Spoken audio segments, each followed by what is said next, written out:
Welcome to the 12-Step Recovery Evolution podcast. Visit recoveryevolution.co.uk for more episodes, helpful resources and links to our social media.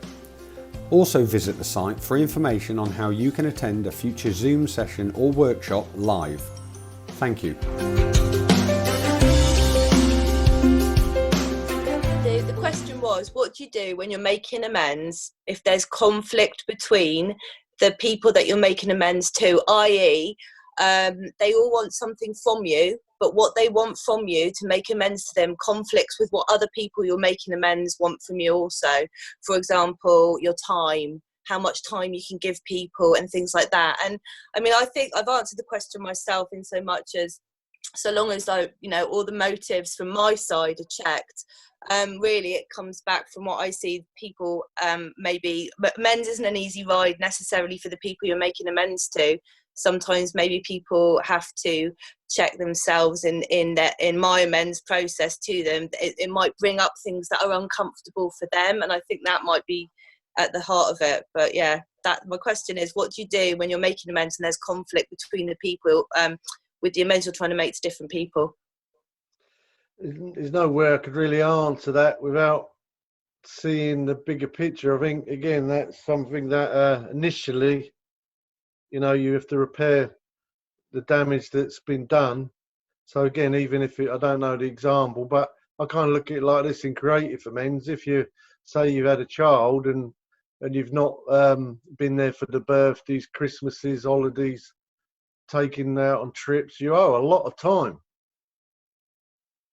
You owe them a lot of time. If it's parents that you haven't been there to sort of do, again, everybody's going to have a different view, but what the reasonable amount of time you should give your parents, the support you should give them and stuff like that, you've got to kind of look at, what is the reasonable amount of time that I owe them? Have you ruined 5 Christmases because of your behaviour? You owe them 5 Christmases. That's the way I look at it. It's a case of you have to break each one down and say, what do I actually owe them? Is it a bit of a case of prioritising?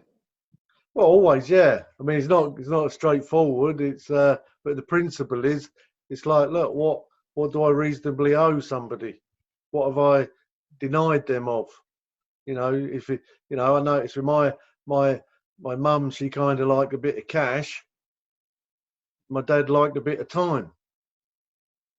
So I make some time for my dad and make sure my mum gets a bit of cash.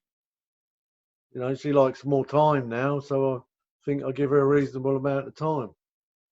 So I think that's the way I look at creative amends, is I think of what would, make me a good son, a good friend, a good husband, a good employer, a good, I kind of look at that principle, what reasonably makes me a good person. That's in all of these, like I was saying to, I think to Dave there, that I've got all of these different relationships in my life.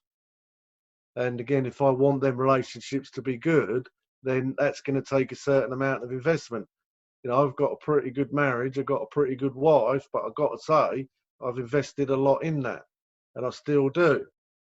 She's not just a good wife because she's a good person, because she is a good person, but I know what she expects, what she likes, what she enjoys, what she don't enjoy, and I do my best wherever reasonable to make her life happy. So, it's, I haven't got a good marriage or a good business by chance. I invest a lot of time in it. So it's where you put your investments and kind of what the expectations on you are. But again, that's something you need to hash out. There's no complete rule, but that's the principle, I think.